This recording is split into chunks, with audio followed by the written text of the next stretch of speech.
Raízes Tupis. Relações entre grupos humanos e a natureza. Esse é o título da nossa exposição virtual, voltada para alunos do sexto ano do município de Itaboraí. O título já traz uma grande dica, mas, de maneira geral, um dos nossos maiores objetivos com essa exposição é permitir um aprofundamento sobre a história dos grupos indígenas que é ensinado na escola.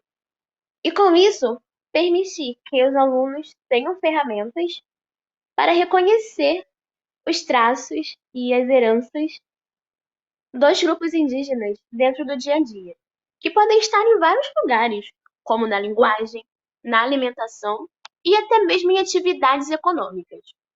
A nossa exposição, ela trabalha com três eixos centrais, que são a relação com a natureza, no caso, mudanças de paisagem, uma atividade econômica, que é a cerâmica, que também é uma das heranças dos povos indígenas, e também a alimentação.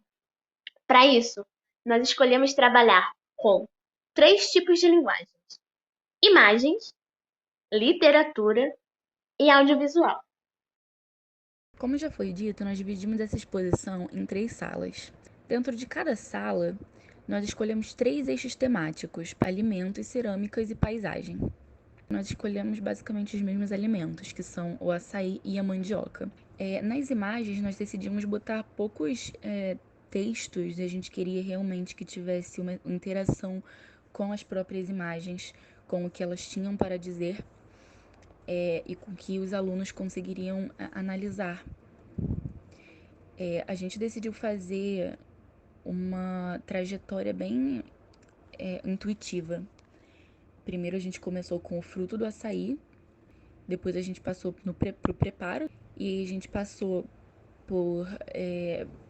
pelo que é feito também com a fruta do açaí, além de alimentos, e passamos pela prática alimentar atual, hoje em dia, que é majoritária no Sudeste.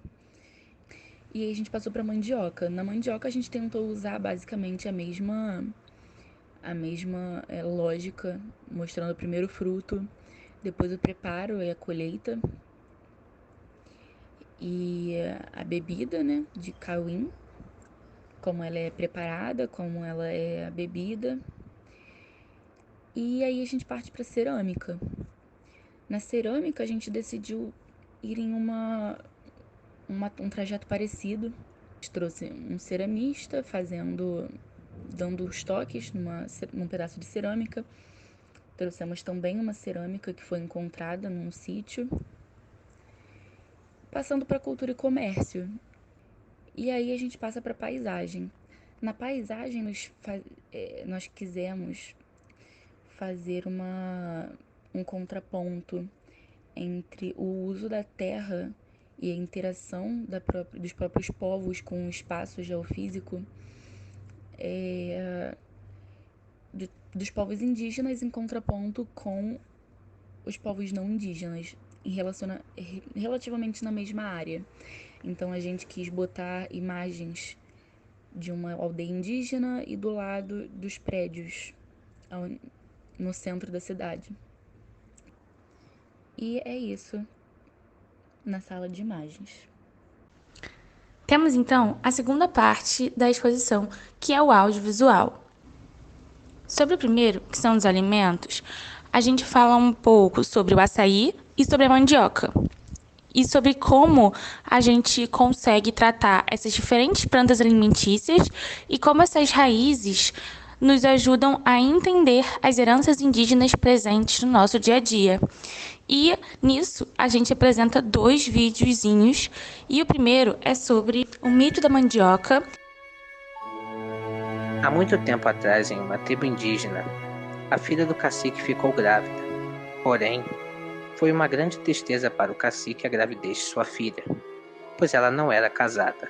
O cacique perguntou para sua filha diversas vezes quem era o pai da criança, mas ainda insistia dizendo que não sabia como tinha ficado grávida, pois nunca tinha namorado.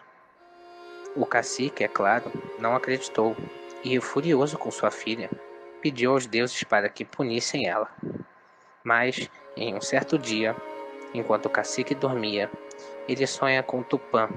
E o segundo fala sobre como diferentes pessoas comem o mesmo alimento, mas de diferentes formas. Como se fosse um sorvete, em que você consegue colocar a sua fruta preferida, paçoca, granola, jujuba e uma infinidade de acompanhamentos. Ah, e complementar com aquela calda de chocolate ou leite condensado. Ah, e gelado, né? Muito gelado. Foi dessa forma que o açaí se popularizou aqui no Rio de Janeiro e em outros estados do Brasil também. Mas essa não é a única maneira de se consumir o açaí.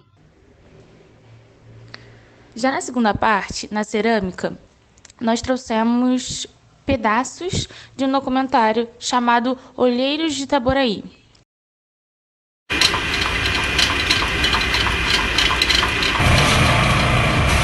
O processo a gente compra o barro, o rapaz bota o barro ali pra gente, aí a gente descansa o barro algumas horas, molha o barro, passa pela maromba, e a gente tem que passar o barro para poder tirar alguns caroços, algumas pedras. Aí, quando estiver pronto, passa aqui pro meu... Fabricantes, coitado, vão se afundando cada vez mais. E o preço do barro aumentando, entendeu? E a matéria-prima não é a mesma de antes, entendeu?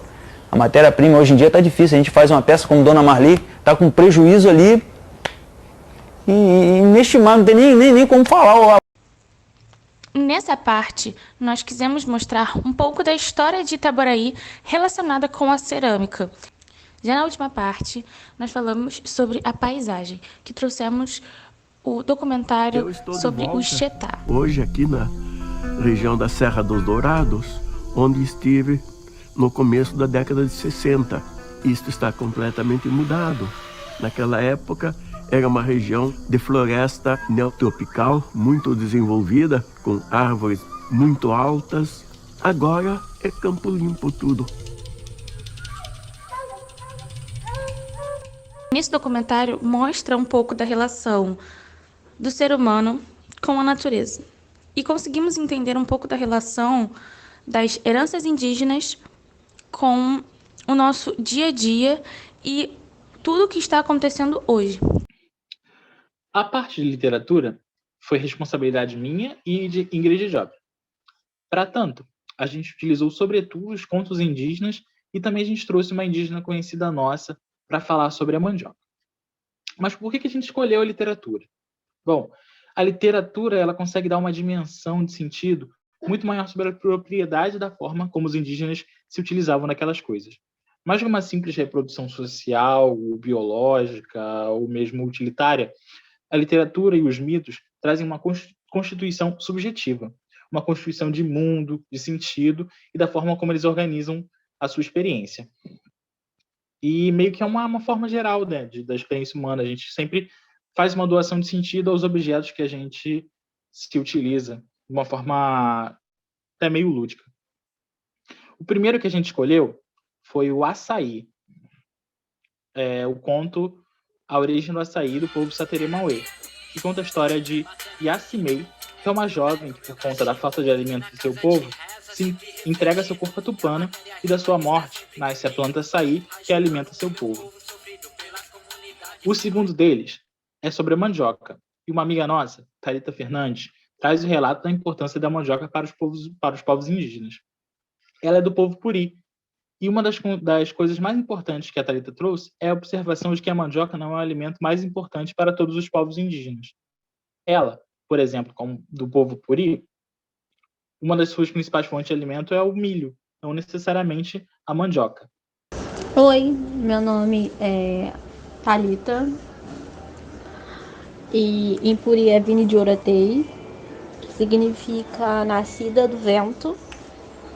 E o terceiro deles é o Poriocopó, que conta a história, o furto da panela de barro, que conta a história de Yassi, Hari e Meni, antepassados do povo Balatiponé ou Mutima, que fazem o furto da panela de barro e trazem o cozimento dos alimentos para seu povo. O povo Balatiponé conta que há muito tempo atrás, ainda quando os animais eram pessoas, Existiam 2 meninos que viviam entre eles.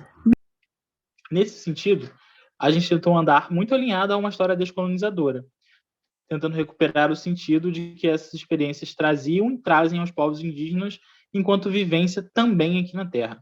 Mais do que sinalizar a importância da mandioca como um alimento essencial como condicionante da reprodução social dos povos, a gente tentou recuperar o sentido dessa experiência e acreditamos que isso anda em conjunto com os intentos de uma história descolonizadora.